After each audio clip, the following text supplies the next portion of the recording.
All right, ladies and gentlemen, I'm so sorry we're starting this late. I'm assuming there's no viewers in the chat, but that is a-okay. Today we are going to Olympia. So, yes, very late, very apologize. Um, Before we begin, of course, we must invoke the goddess, sing goddess wisdom through my lips so that I and my viewers might learn something good today. And so that you know that I am serious, I cut the Baby Yoda from. Oh, I feel so bad. I'm gonna have to get an ugly stuffed animal for this so that I don't feel as guilty about killing Baby Yoda. Alright, so here we are in Delphi, where we were last time. It was so much fun. Gonna do another spin around. Very cool, and it is a beautiful day today in Greece. Um, Unlike the horrible rain that we were experiencing last time, which made the ambiance so much cooler. Okay, so here we are, up beneath Mount Parnassus. It looks like my this sensitivity is a little better. And so today we are leaving Delphi and we are going down. We are not going to travel. I wonder. It's not worth it to swim. Swimming is pretty terrible. So we are going to make our way down to Ellis, and it looks like we're gonna go to Icarus's nest and hang out at Olympia and celebrate the Olympics. I'm very excited about today because I know next to nothing about the Olympics. I teach an ancient Greek history course, and it's very much history and politics, and much less culture. The history of politics, I should say, because history encompasses everything, and very little culture. So today I am going to be completely ignorant. Wow, wow, breathtaking uh, area right here. Um, let's check this out. So this week in my class, my TA is Montana is leading us in a. Let me just adjust this. There, this a little better. Is leading a week on Dactylic Hexameter, or the meter of epic poetry, which is pretty awesome. But it's awesome for two reasons. The first reason is, of course, that she's doing a great job. I'm quite proud of her. I'm assuming she's not in the chat. Um, and yeah, couldn't congratulate her to her face. No way. But no, she's doing a really good job, and it's fun learning how the Greeks constructed poetry, which is not to say did not. Yeah, I know. Truly, I am extremely late. I'm so sorry. I don't know if you saw the Google Classroom message, but yeah, my internet cut out right right before I was logging on. It's brutal. Um, so it's cool to see how the Greeks did poetry, which is through like beats and metrical consonants. I don't know. I don't know these words. And so it's about the sound rather than the ending always rhyming. Rhyme schemes, which is what we have in English, because in Greek and other languages that are inflected, or the endings of their words tell you what part of speech they are, like Latin, Spanish, French, etc. It's so easy to rhyme things, right? In Spanish, half the words end in O or A because they're gendered, and so to make lines rhyme, it's pretty dull. So in Greek, they do it based on the the length of vowels and syllables, and it's a pretty exceptional way of doing things. I'm terrible at figuring it out, so I'm glad Montana is taking that from me. The other part, the other reason it's awesome is it means I don't have to teach. So I've been spending the days learning about the end of the Persian Wars, the diplomatic. Oh, this is so cool. The diplomatic situation in Greece in the decades afterwards, and also um, getting to explore these cultural areas of Greece like Olympia. So here we have Zeus. This is one of the first times we've seen Zeus, actually. So infrequently is he the main god, because he's the big god. So it's infrequent that a city that we've seen has taken Zeus to be their patron god, because he's almighty and terrible. So here we have a tripod, um, more tripods, and so this is a bit of an offering. This is the Olympic pool. So small little shrine to Zeus. I'm sure we'll see some more throughout this. I do believe Olympia is dedicated to Zeus. Nice little waiting pool. Got rose petals. Gotta have a pool with rose petals. Makes everything look good. That said, they don't have very good drainage systems, so I wonder how they kept... Uh-oh, I'm stuck in here. I'm gonna be like a gerbil stuck in a pool, and I'm gonna drown. This is so sad. No, let me out. I wonder how they kept pools clean. Every time Anthusa comes in fully clothed, you know, all the gunk and nastiness from everything's getting in here. Come on, let me out. Oh my god. This could be so bad. They might... Please don't make me fast travel out of here. What a start. Am I not offering tribute to the gods? I have nothing to offer. It's such a bummer. Like there's no loot. Unless you mean the invocation of the goddess at the beginning, which I did. But no, in this game I can't. I both cannot offer tribute to the gods and I cannot get out of this pool. Luckily I can stand, so no risk of drowning. But hey, lady, pull me up. This is so brutal. Oh my god. Yeah, no, I invoked the goddess at the beginning, don't worry. Gotta do that. At the beginning every time, even if the goddess allowed me to be late. Oh boy, okay, I'm so sorry. I almost have to just start this whole thing over. Look at this. I have to, this is embarrassing. I have to fast travel again. Because I got stuck in a frickin' pool. Nope, Cinder's not getting offered to the gods. I only believe in inanimate sacrifices. So once again, here we are in the Vale of Elis. I just made that up.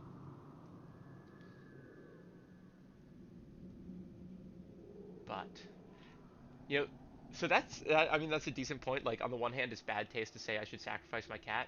On the other hand, sacrifices in the ancient world were very serious. And so, ooh, oh god, into more water. I'm gonna never getting out of here. But sacrifices were meant to be. Uh, it will end when I finish Olympia, so potentially 7:30. Um, because there's a lot to do, and I've yet to make any headway. uh, I honestly deserve to drown in that. And that's one of the problems with Discovery Tour not having death is that, you know, silly things like that can just happen to you. So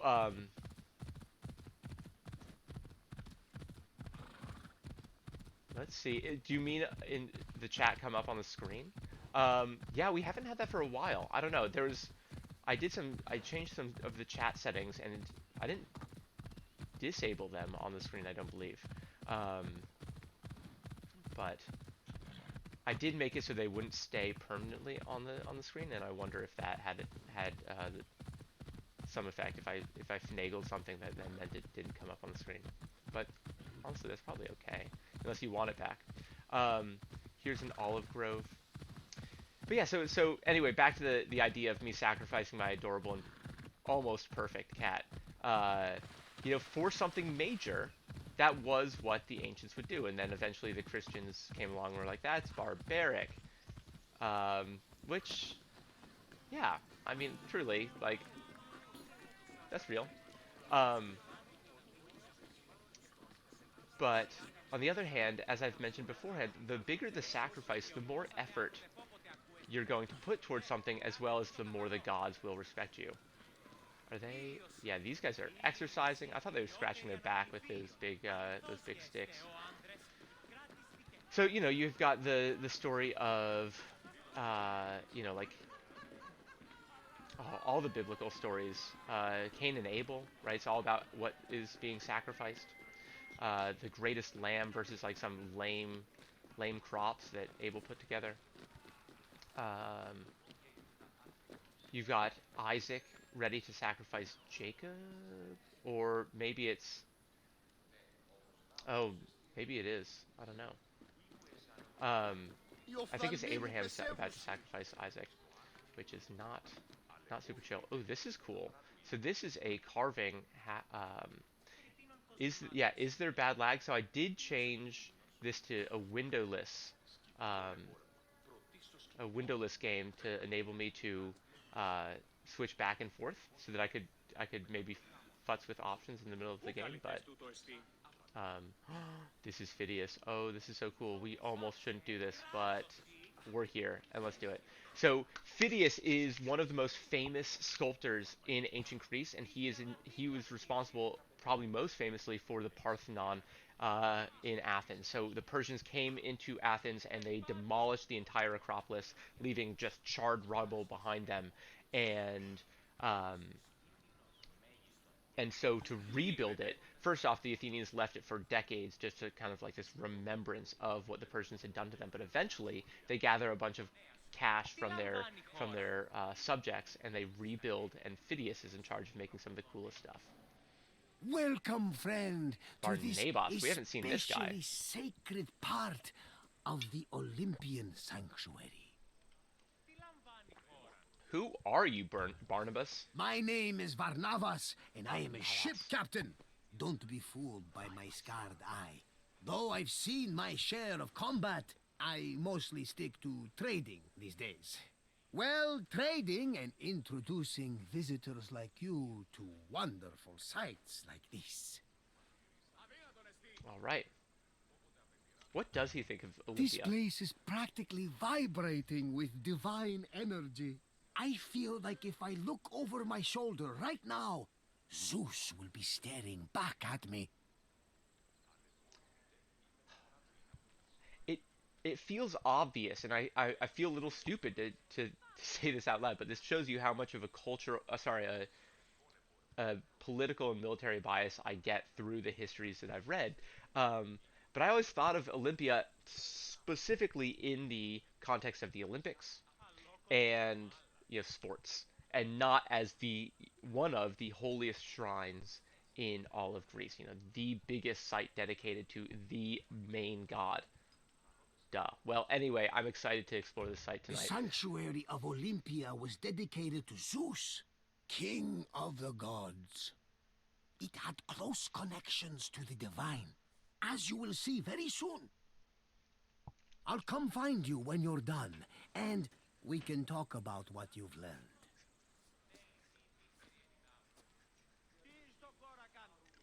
So we have been able to see in that little vista, we see how much purple is here. And purple is, of course, is for royalty, king of the gods type. But the reason it's for royalty is because it's by far the most expensive dye to make. And I just realized, I found out one of the reasons why. First off, it's really hard to get. It's like crushed from shellfish off the coast of what is now Israel. So the method of getting there is difficult. Also, look at this site. The other reason is that rather than fading, it gets deeper as time goes on. So it's prized for that reason. So here we have Olympia in this mountain valley. Oh my goodness. And here are some more, it looks like treasuries. So this, we'll see, but if this is like Delphi, this is where city-states and rich patrons leave offerings to the gods.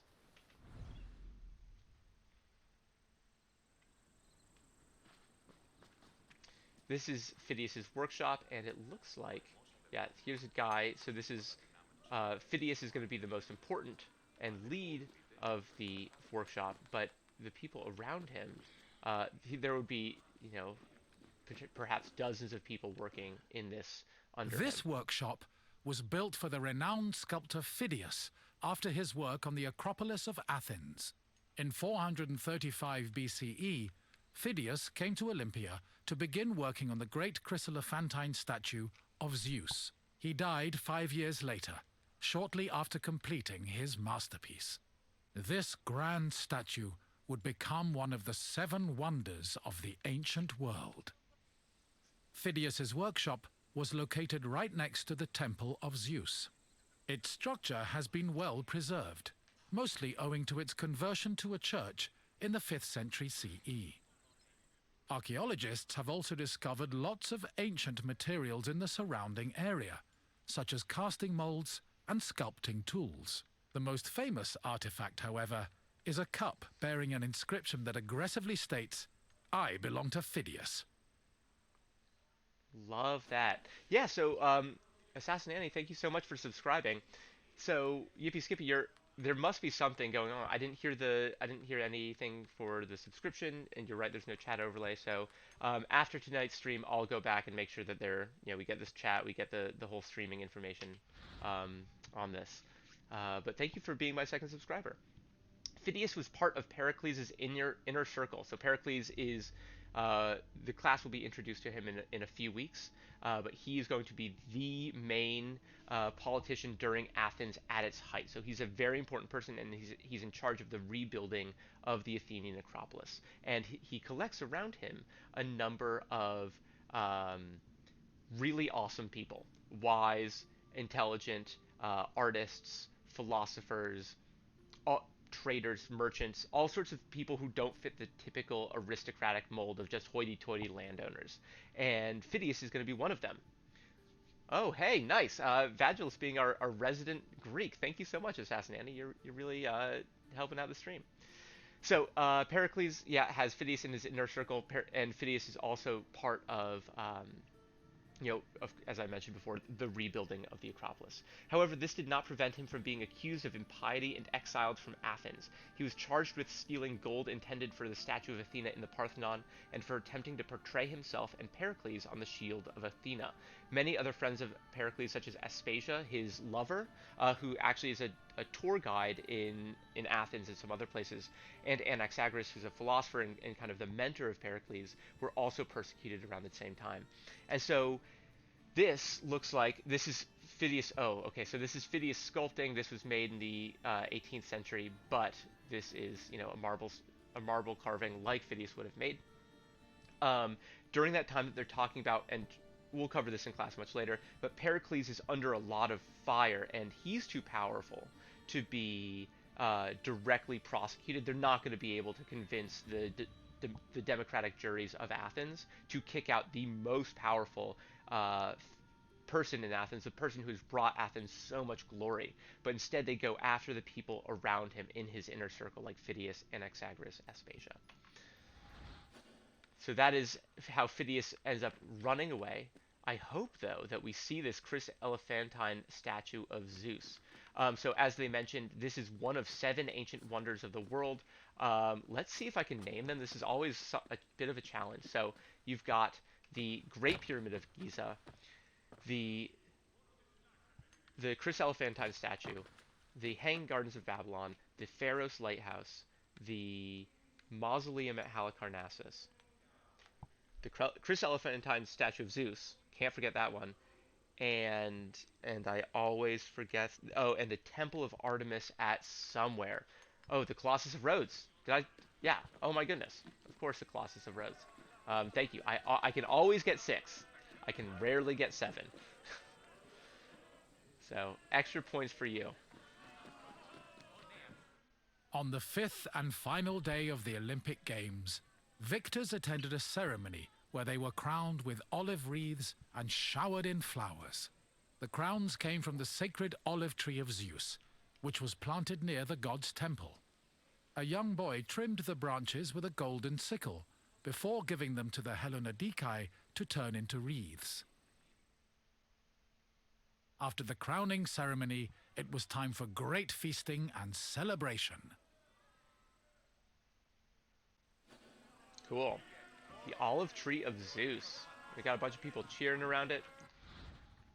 So this is an engraving of Nike. Nike is a personification of victory, as it says. The list of Olympic winners is known mainly from 2 sources, Pausanias and Eusebius. By cross-referencing these sources with other documents, we know that there were approximately 3,500 winners from 776 BC to 277 CE. However, only about 800 of these people are officially known. Amongst the victors were several remarkable athletes, such as Callias of Athens. Callias not only won the Pancration event in 472, which is like brutal boxing. It's basically no holds barred. You can't grab the testicles and you can't bite. And besides that, you can basically kill people. But he was also the first Athenian to win at each of the 4 Pan-Hellenic Games. Wow. I wonder if that means... Oh, got it. So Pan-Hellenic Games. Let's see if I can name all these. So there's the Olympics. There's a... oh, God. We just went there. In the Pythian games at Delphi, there's the Panathenea, I think became Panhellenic,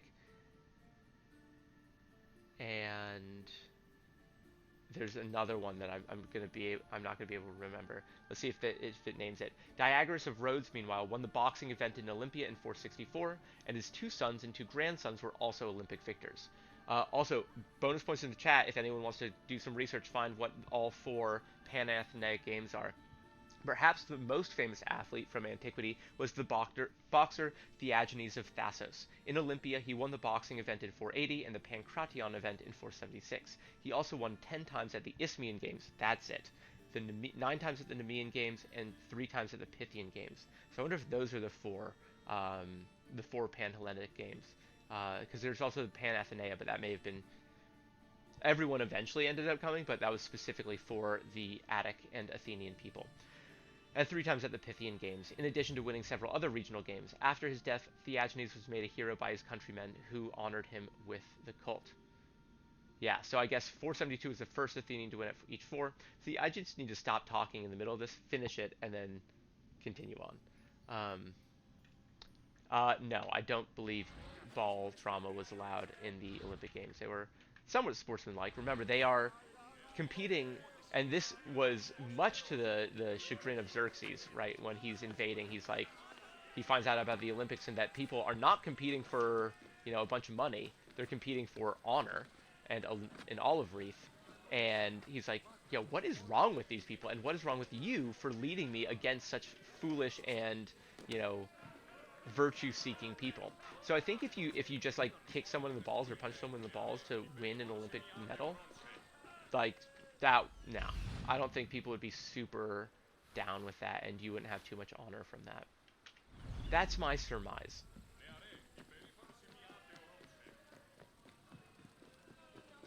Got some cool statues. We got Athena. Got a ripped dude, let's call him Adonis. Poseidon. Artemis. This is Hercules with the club and the laurel wreath, I think. Probably Aphrodite, because, titties. We've got Hestia. Oh, this is cool. I wonder if Hestia is here, but this is my TA plays Hestia, and this is the first time I think that we've seen her. That's very awesome. And then, of course, Zeus at the end with... Could this be Hera? I wonder. So there are 12 Olympic gods. 1, 2, and one of these is Hercules. 3, 4, 5, 6, 7, 8, it looks like. So, we don't have the full pantheon here, unfortunately. Pelopion. This is dedicated to Pelops, which inspired the name Peloponnese. His cult developed into the founding myth of the Olympic Games, and a black ram was sacrificed in his honor every year. Pelops was both a legendary Greek hero and the mythical founder of the Olympic Games. According to legend, Pelops fell in love with the beautiful Hippodamia. Her father, Oenomaus, the king of Pisa, disapproved of their union.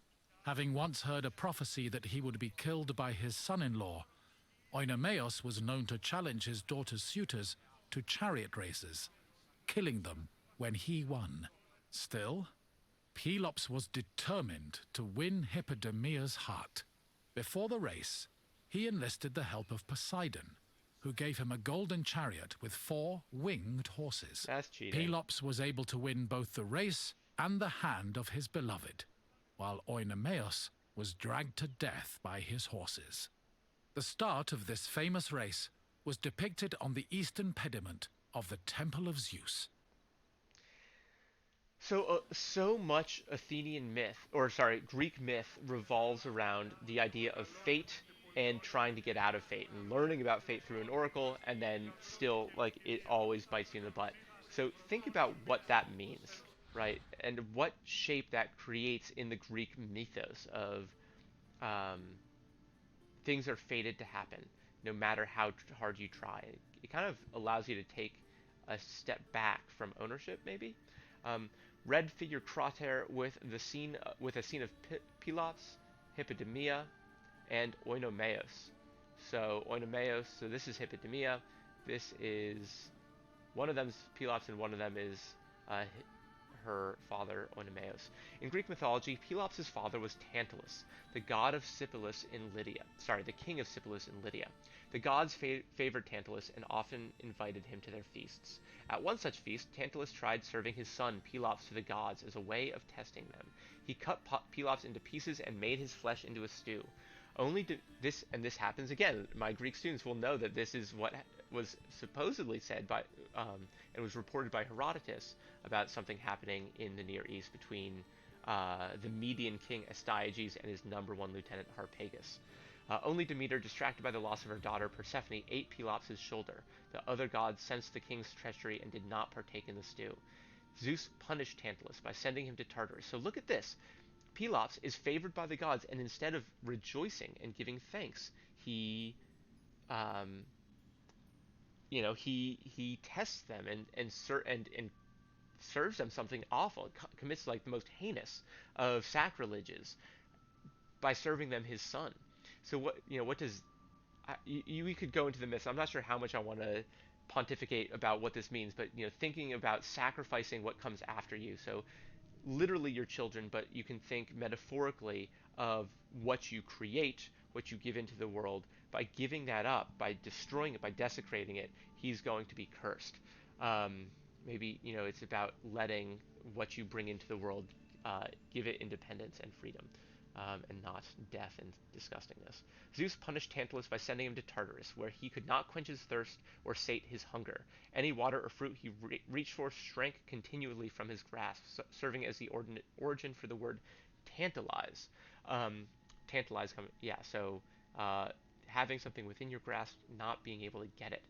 And I wonder why. This is so anyone watching, any student, you should think about breaking down this myth. One page, 250 words. I'll give you bonus points for this. First off, what does this symbolize? Tantalus serving his son Pelops. Also, isn't Pelops supposed to have just one Hippodame's heart? I don't really get what that happened. This might be a different Pelops, and that would be interesting, because it's definitely possible. I'm glad you're here while doing your chores.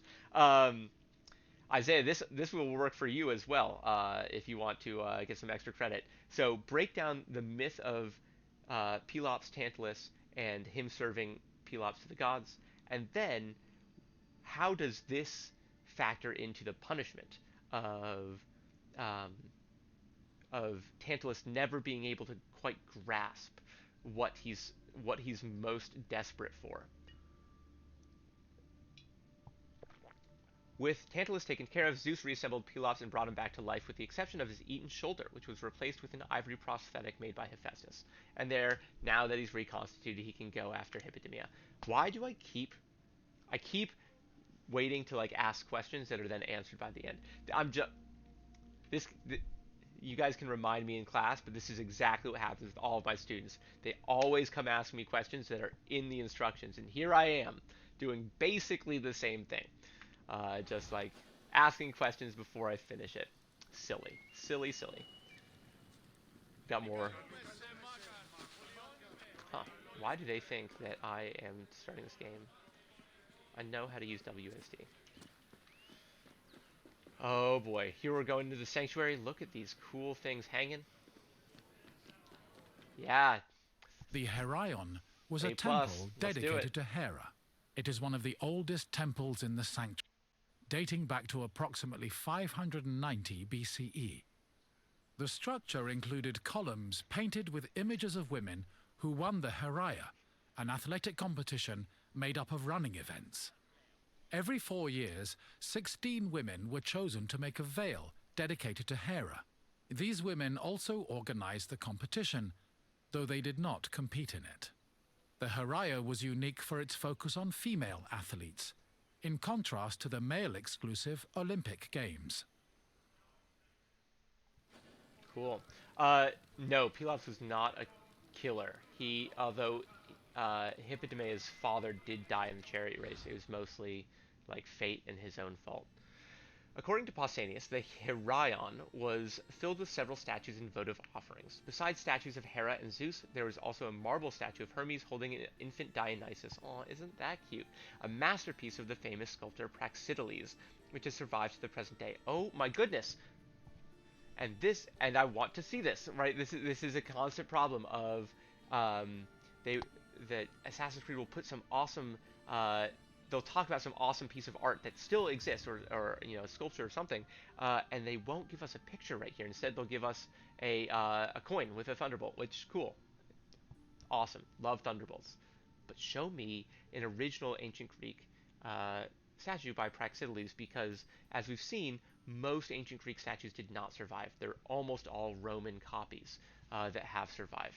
So, other statues mentioned by the traveler have disappeared, including statues of the Hesperides, which they also have a constellation named after them: Athena, Apollo, Demeter, Kore, and more. Pausanias was also described different offerings, such as the chest of Cypselus, the first tyrant of Corinth, and his dynasty was called the Cypselid dynasty. When Cypselus was a baby, his mother put him in this chest to hide him from the Bacchiidae, who were seeking to consolidate their power in the city. The Bacchiidae were an oligarchic clan that ruled Corinth for quite some time. As thanks to the gods, Cypselus later dedicated the chest to Olympia. The temple also contained the disc of Iphitos, which was inscribed with the truths put in place by the Eleans during the Olympic Games. Finally, there was a gold and ivory table of Colotes, where the olive wreaths intended for Olympic victors were displayed. Beside the temple was the altar of Hera, which since 1936 has served to light the modern Olympic flame. Cool. So, the altar of Hera. I would like to see that as well. So let's see, before we go into the Heraion, or the Temple of Hera, I'm looking, maybe the altar's inside. Probably is. Hera was the goddess of women, marriage, family, and childbirth. She ruled Mount Olympus as queen of the gods, along with her husband and brother Zeus. Many mythological stories paint her as being annoyed at Zeus's many lovers and illegitimate offspring. In Greek art, Fair. Hera is usually depicted as matronly and regal, often wearing a crown or sitting on a throne. She is also sometimes seen holding a pomegranate, a symbol of both fertility and death. Hera's cult was very popular across Greece, and Olympia even minted her image on its coinage. Cool. Yeah, we don't often hear about Hera. She's one of the, we always hear about her in relation to her jealousy of Zeus, which is not fair, right? She's an incredibly important goddess in her own right. Hera played a part in several myths. One such famous story is the Judgment of Paris, a beauty contest between Aphrodite, Hera, and Athena. This is important. I wonder if Eris is watching the stream tonight. During the wedding of Peleus, all the gods were invited except Eris, the goddess of discord. Makes sense. You don't want to invite the shit stirrer to the wedding. When she decided to come anyway, she was turned away on the order of Zeus. Angered, Eris threw a golden apple into the celebration with an inscription that read, "To the fairest," or "to the most beautiful." Aphrodite and Hera and Athena all claimed to be the fairest and thus the rightful owner of the apple. Isn't that interesting that divinities such as these goddesses were still portrayed as, jealous of each other's beauty? Like, shouldn't they have enough security? Like, it doesn't matter. Especially, let's just give it to Aphrodite because she's a goddess of beauty and love anyway. Although those two should not necessarily be intertwined. None wanted to arbitrate the goddess's judgment. Fair. Like, no, the goddess's argument, you're going to have two pissed goddesses at you. So Zeus asked Hermes to bring them to Mount Ida to be judged by Paris, the son of the Trojan king Priam. I think we all know what happens at this point. And I wonder why Paris. Each goddess tried to sway Paris with a promise. So they're competing over who's deemed the most beautiful. And then they start to bribe the judge. If everyone's bribing the judge, then why does the judgment matter? It's flawed anyway. What? Like, this doesn't make any sense. Hera promised he would rule Asia. Athena offered him wisdom, fame, and glory, and Aphrodite promised to make Helen of Sparta, the most beautiful mortal in the world, his wife. Paris chose Aphrodite, and the other goddesses, enraged, brought about the Trojan War. Helen's husband, who was pretty upset about this whole thing, was also brought about the Trojan War. So again, we have. I would love thinking about these myths as an adult and trying to bring out the morals of these, or at least what they would cause people to think, and how and to for culture to develop is very interesting. And I wonder, like the, just making decisions based on beauty is a mistake. We can do it that easily, and I think that's a common problem, especially for dudes, is that like we just like beauty so much that we will make grievous errors based on it. And Homer was trying to tell us 3,000 years ago that that is not a good way to make decisions. Although women were not allowed to compete in the Olympic Games, it was still possible for them to win the equestrian events. Cool. This is because horse and chariot races awarded not the jockeys or chariot drivers, but the owner of the horses. So this is kind of like you might make an example of how Best Picture at the Oscars goes to the producers, the executive producers. Um, kind of. The first woman to participate in and win one of these races was the Spartan princess Caniska. She won events both in 396 and in the following Olympiad, and her victories made her world famous. She even erected a statue of herself and her horses in Olympia. After her death, she was made a hero in Sparta, and a shrine was built in her honor. So this is after the Peloponnesian War, and this is when you begin to see the real. I feel bad saying this right after we talked about the first female winner, but this is a sign of the Spartan moral decay, because these women, because so many men have died over the course of the past 4 decades, have amassed incredible amounts of wealth through their inheritances. And so certain women have become extraordinarily rich and powerful, and the yawning wealth divide in Spartan society ends up destroying um, and ends up destroying Spartan society from within. Following Caniska, other women like Euryleonis of Sparta, Berenike, Queen of Egypt, Ballistike of Macedonia, and Timareta of Elis also went on to win equestrian events. So this is a decadrachm of Syracuse, and here we have Quadriga is on this side, signed by the artist Kimon, but I can't tell who this is. Vagilus, are you in the chat? Can you read this for us? I don't know, T maybe, and signed by Kimon. That's really annoying that they don't tell us. Have I the pomegranate? Good call. It's so Persephone ate 6 pomegranate seeds in the underworld, and that is what kept her there, or at least stuck half the year, because she had ingested part of Hades. So here is a bunch of statues and offerings. Zanies of Cheots, of the cheats. Oh, interesting. I pronounced cheats as I would a Greek word. Zanies were bronze statues of Zeus that were paid for with the fines of silver imposed on athletes who were found to have cheated. Their names were etched onto the pedestals, which was a source of shame. Cool. Oh, I'm so down. Don't just strip the titles from people, but make them publicly humiliated. That's really interesting. I love how they, the amount of publicity and how they publicize things. Wow, this guy is really wigging out, having just a grand old time. One of the highlights of the Olympic Games was a ceremony that took place on the 3rd day of the festival. It began with a procession of athletes, ambassadors, Hellenodikai, and animals. The group made their way around the Altis until they arrived at the Temple of Zeus. Then the animals were brought in front of the altar of Zeus and offered as a sacrifice. This sacrifice was known as a hecatomb, a word that originally described the sacrifice of 100 oxen. My goodness. During the hecatomb, the bones and legs of the animals were burned and carried to the top of a mound of ashes from previous sacrifices. Meanwhile, the meat of the animals was saved for a large banquet held later in the evening. Cool. I mean, 100 oxen that's a lot. But what's interesting is, like, millions of cattle are sacrificed. just slaughtered every year. At least this was for a ritual purpose. Um, the sanctuary of Olympia is an ancient religious place. Long before the creation of the games, the Altus was home to an oracle of Gaia. Gaia was a Greek primordial deity, so like like of the earliest era, who was seen as the personification of the earth. Her oracle was later supplanted by an oracle of Zeus Oranos, though it's possible the two coexisted for a time.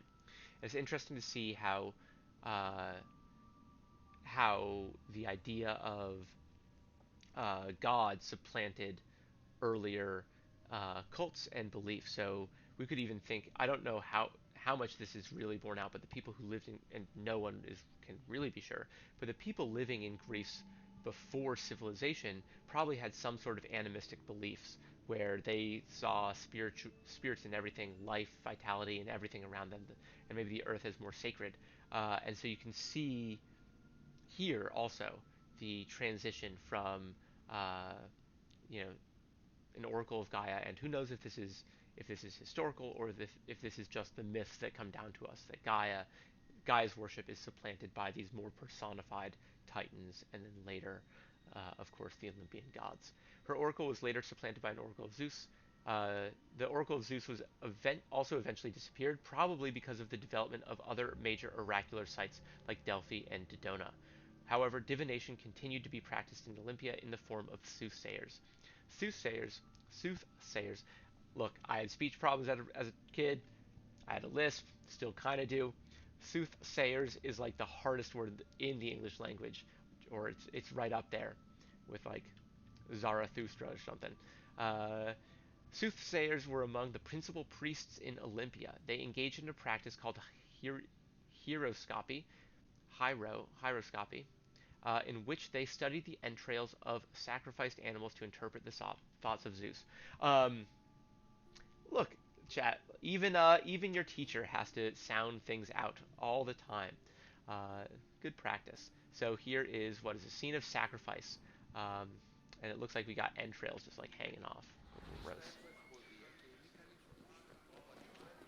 Here are some. The ground is just smoking, so that's cool. Um, the gods are all around us. Look, these people are going bonkers. These people are just dancing and they're ululating. Do you hear that? Ah la la la. Dude, people are having a good time. I would be down. I would totally go to Olympia. Not even for the Olympics. I want to go to the Olympics, but also. The Olympic Games were dedicated to Zeus, and all the ceremonies and events were hosted in his honor. It is no surprise that the largest temple in the sanctuary was the Temple of Zeus. While most temples were restricted to priests, the Temple of Zeus welcomed all who visited Olympia. This openness was most likely meant to show off the gold and ivory statue of Zeus that stood within the temple's walls. The building also featured art depicting both versions of the Olympic festival's founding myth. The eastern pediment showed a scene from the legendary race between Pelops and Oinomaos. The temple's metapiece, meanwhile, showed the 12 labors of Heracles, the other mythical founder of the games. Cool. Okay, so metopes is the name for these carvings along the border at the top, and that's what the Elgin marbles are. So the Elgin marbles are what was carved around the top of the Parthenon in Athens, and the British bought them from the Ottomans. Greeks were not involved.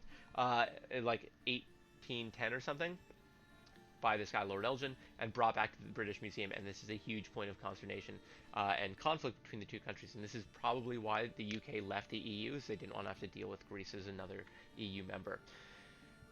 Here we have a metope from the Temple of Zeus depicting Heracles and the Cretan bull, so he had to wrestle the bull. Not only was the Temple of Zeus the largest temple in Olympia, it is also the largest temple in all of the Peloponnese region. Cool. So, wrestling a bull. Let's check out these metopes. So, I hiked with a guy, an Australian cowboy. This was back in when I was in Guatemala, and he was telling me how they took down bulls. And so, what you would do is they would like get them angry. Like so, so they're talking like in the northwestern part of or northeastern part of Australia. They're just herding tens of thousands of cattle, and to get them, at one point they had to like either kill a ton of them or like transplant them somewhere. It was crazy, and the way they did that is by hand. And so he was telling me this, and I'll never forget. Not like I'm ever gonna actually face down a bull, but they get him pissed off, right? And they have the bull charge right at him, and at the last moment they grab the horns, they step out, and they drop a knee to just like use their body weight to kind of like pull the bull down. But they're literally like goading bulls into full on charging right at them. Um, fucking crazy. Australians. I think apple. Oh, um, yeah, that disease from like inhaling volcanic dust. That is hard. So P. So this is a pi alpha gamma K. Although maybe that's what I'm gonna guess is that is actually this is pancration. So that would be a nu. So PAN pi alpha nu kappa rho alpha tau iota omega, and then nu again. I don't know. So pancration is the boxing, right? That brutal boxing that really like destroys people. This is delta iota dia. We don't need to do all this. Diallo B. Oh, actually, I'm really having fun now. Pentathlon. Cool. So this is pentathlon, right? We know that. What does pentathlon mean in the chat? Stadion, right? So that's running. This is. Oh, I'm having fun now. I don't know what this is. I think it might be a U sound. Oh, say hi to Cinder, by the way. She's just making herself comfortable. Okay, we'll get out of here. I'm sorry. We've got the biggest temple in the Peloponnese waiting for us, and I'm trying to sound out Greek words. My apologies. Oh, look at this. So this is one of the seven wonders. No wonder they've put they've put so much detail into this. Oh my goodness. Wow, this is opulent as heck. Zeus was the god of sky and thunder, and king of the Olympians. He ruled the world from his home on Mount Olympus. The child of Cronus the Titan, Zeus overthrew his father and cast the Titans out in a great battle known as the Titanomachy. He had children of his own with his wife Hera, including Ares, Hephaestus, Hebe, and Eileithyia. He also had many children without Hera, much to her consternation. But there are too many to list here. Zeus was believed to have control over the lives of mortals, as his many epithets attest to. For example, his title Horkios made him a keeper of oaths, while Xenios was the name conferred to him as a protector of hospitality. In Greek art, Zeus was usually depicted holding a thunderbolt and sitting on a throne, befitting his position as king. Nice. So we're going to learn about Zeus now. I think we all know about Zeus. Zeus's numerous extramarital dalliances with mortal women provoked the rage of a very jealous Hera, for understandable reason. They also resulted in the birth of many Greek heroes. Zeus would often transform himself for the purpose of seduction, which doesn't make sense to me. Right? Like, why do you need to turn into a swan or a bull or something to have sex with a mortal woman?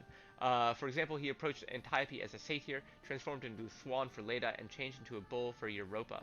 Sometimes he even impersonated other humans, like when he appeared to Alcmene as her husband Amphitryon, an act of deception that led to the birth of Heracles.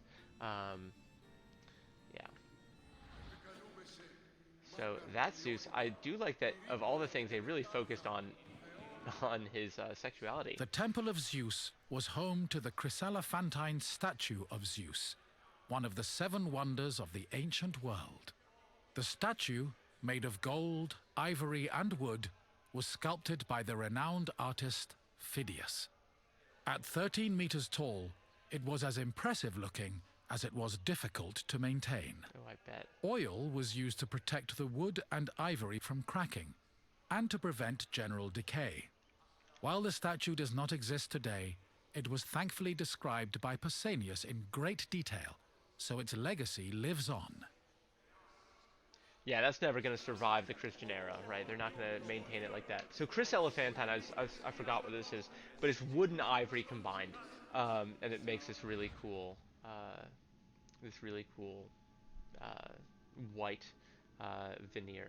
The Seven Wonders of the Ancient World is a list of 7 remarkable constructions from antiquity. The oldest version of this list dates back to the 2nd and 1st centuries BC, is attributed to Antipater of Sidon. Incredibly, the oldest of these wonders is also the only one to have survived, the Great Pyramid of Giza. Of course, because it's just a mound of stones. That's why it was the oldest, and also why it is still around. All the others were destroyed. Lighthouse of Alexandria, Mausoleum of Halicarnassus, Temple of Artemis at Ephesus, Hanging Gardens of Babylon, and the Colossus of Rhodes. So we got them all. The Colossus of Rhodes was last built in 280 BC, and the one with the shortest lifespan is destroyed in an earthquake 50 years later. So if you got to see it, you were very, very lucky.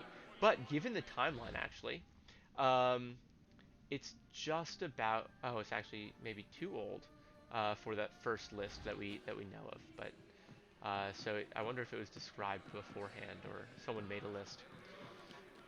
All right, I feel like I zoned out for a second during this. We'll see if we can continue this streak of 100. Hello again. I hope you enjoyed your visit and feel a little bit closer to the gods. Well, A little bit. as close as a mortal can get. Yeah, no hubris, please. Is there anything else you'd like to do? We're taking a quiz. Excellent. Let's see what you remember. Your first question is a simple one. Which goddess was Zeus's wife?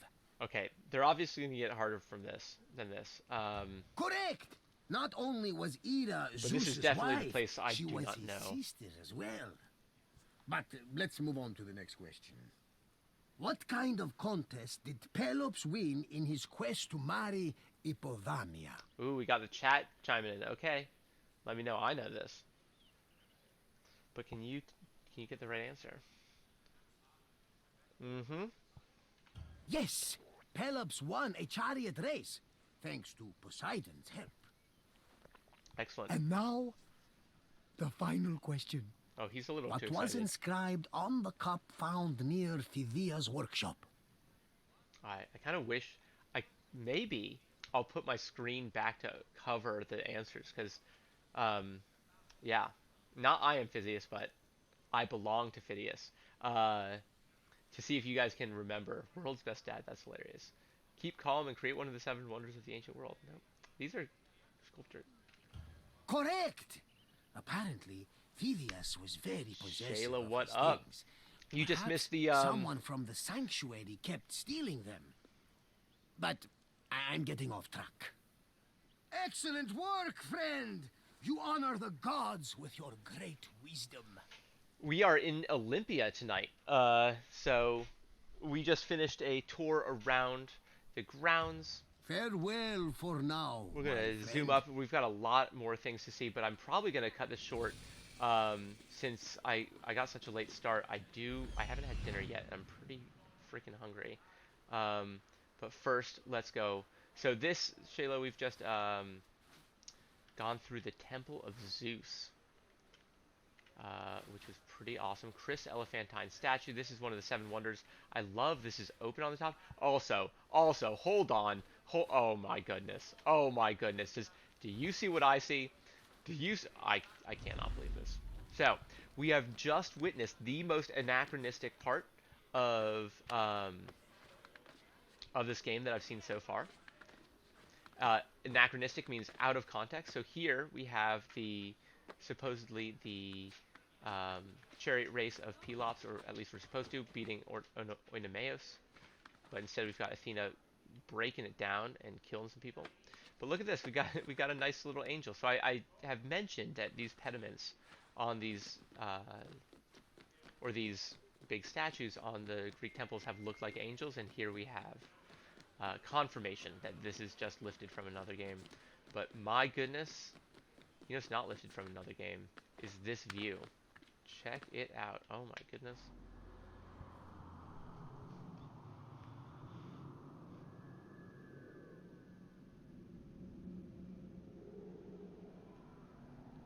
Yep. That's pretty cool. So we need to figure out how we're taking a class. Oh, that's not what I meant to do. Sorry, we're going round two. Um, we need to figure out how we're doing a whole class field trip by the end of the year. City's campus to Greece. What do you think? We take the last 2 weeks off, or we spend the 2 weeks of summer study in Greece? Okay, I'm actually. This is crazy. It's not gonna happen, but like, let's raise money for it. What do you think? Should we do it? If I maybe what I should do is have like a GoFundMe thing, or like streams are often used to raise money, so I could put like a little thing there, and we could try to we could see if we could raise some money for us all to go. I went to Italy in a Latin trip, on a Latin trip in 10th grade, and it was, let me tell you, best freaking week of my life. 2 weeks. It was so awesome. Um, let's see another site, and then we'll do that tour, and then I think we'll call it quits. So, which will mean that we will be able to start in Olympia next time as well. All right. So, what are we going to do to make this happen? So this could be other artifacts are and we could arrange this tomorrow. But other artifacts instead of doing research could be figuring out ways to raise money and funds. Zeus's thunderbolt symbol of Olympia. Elis is most famous for its sanctuary of Olympia, where the Olympics were held. The main divinity of the sanctuary was Zeus. Its main temple was dedicated to him and housed by the famous gold and ivory statue of Zeus made by Phidias. And it's no wonder you sorry, I'm kind of leaping ahead of myself, but it's interesting to see how the Greek world is constantly hates itself, constantly at war, and yet they share the same shrines, um, the same festivals. I mean, truly, we have Ukrainians and Russians competing against each other in China during the Olympics, which is interesting. Um, so that does show that is a good contemporary example. But that to think of Olympia as also being a place that would get involved in wars, it seems crazy that you would have cities marching out against a city that is so holy to a specific um, god. And I wonder, on the other hand, um,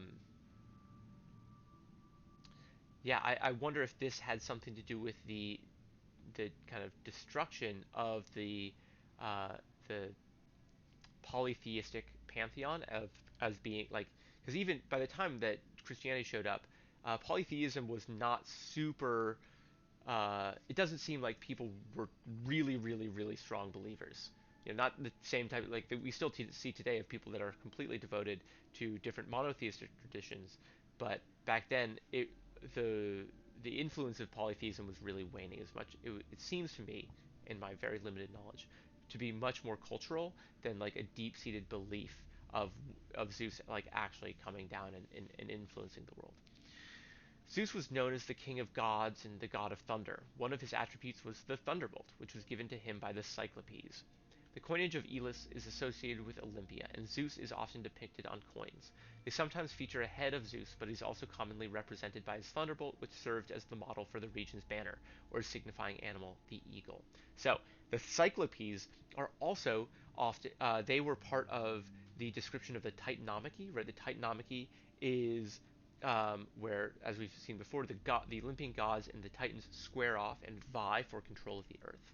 And Hesiod describes this, and the Cyclopes are involved, and they're like destroying things, and he describes this with ways that would mimic a volcanic eruption or thunderbolts or earthquakes or other natural phenomena. Are things that would also describe or were used to describe the Titanomachy.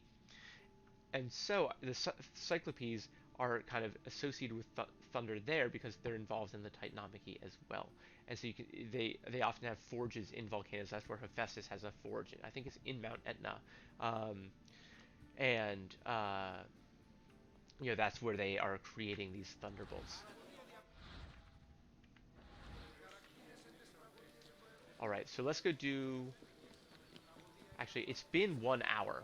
Um, You know what? Let's do a little bit more, and then I'll cap it at 7:30. We did get a late start, but okay, we can dance a little bit. We can sing. Cool.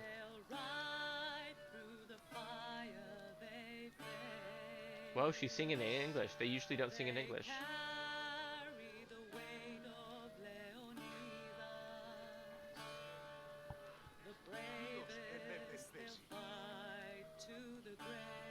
They're singing about the Spartans at the Battle of Thermopylae.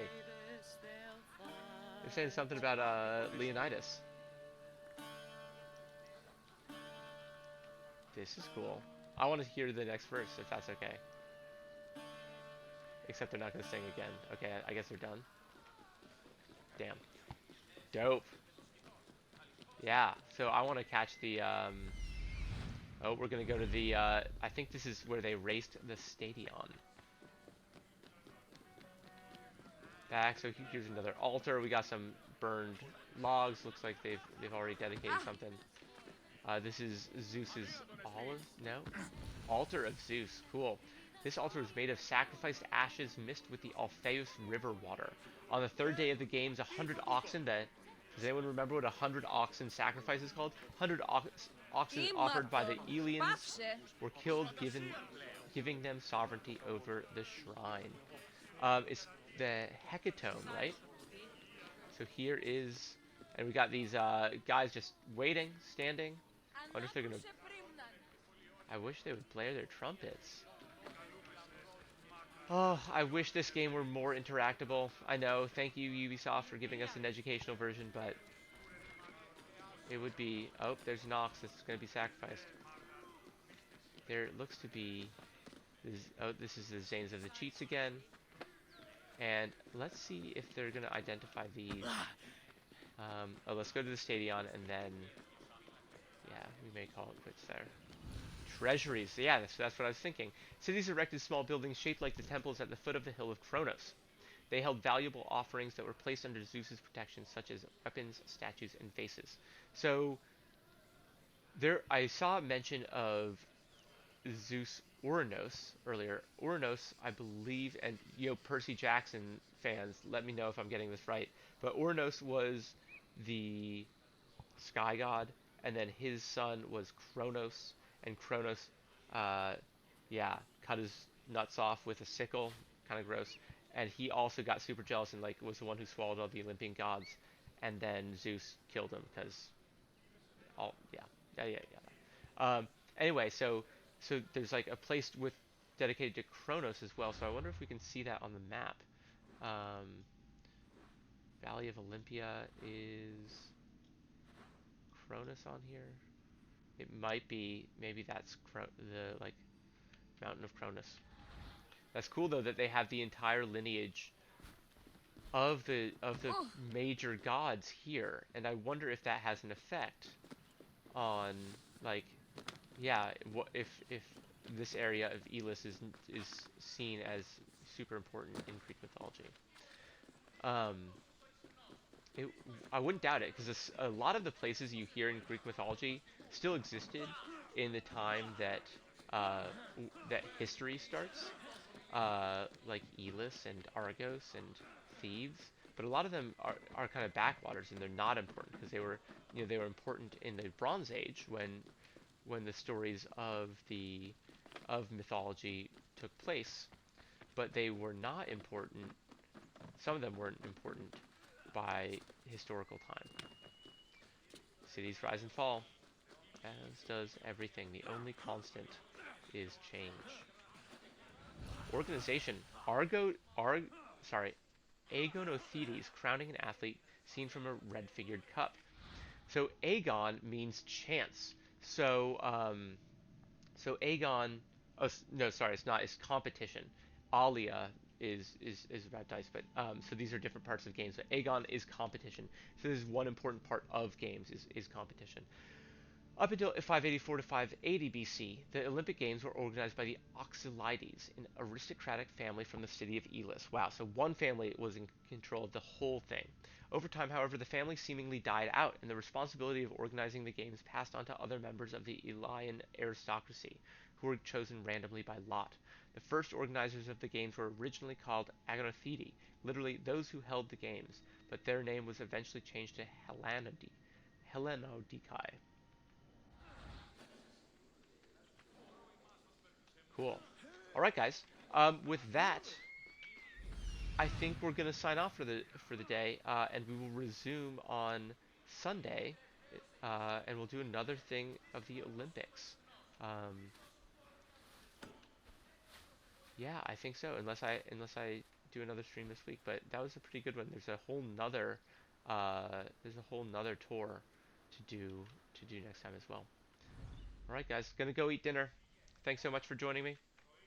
It's been a blast. I hope you learned something. And remember, there are several things that I mentioned that would be good artifact options. So um, take any myth and try to break it down into like more into a moral, right? So what does it mean when Zeus kills his father, or um, Pelops has to kill his girlfriend's dad to to get the girl, or Paris decided that Helen or decided that Aphrodite or took Aphrodite's bride because he wanted a hot girl instead of power and wealth and wisdom. Look at these people; they are running the stadion. Cool. Wow, good for you. Greek fire method of cooking. That is probably really efficient and really toxic. Were there other homework options that came up today? There are a lot of different things you could research. Seriously, anything you see on the stream that you find interesting, write me a page or two about it, and I'll give you whatever you want. Not whatever you want, but I'll give you full credit. So just like basic things that you see, anything that's interesting. But I will see you guys tomorrow in class. Adios.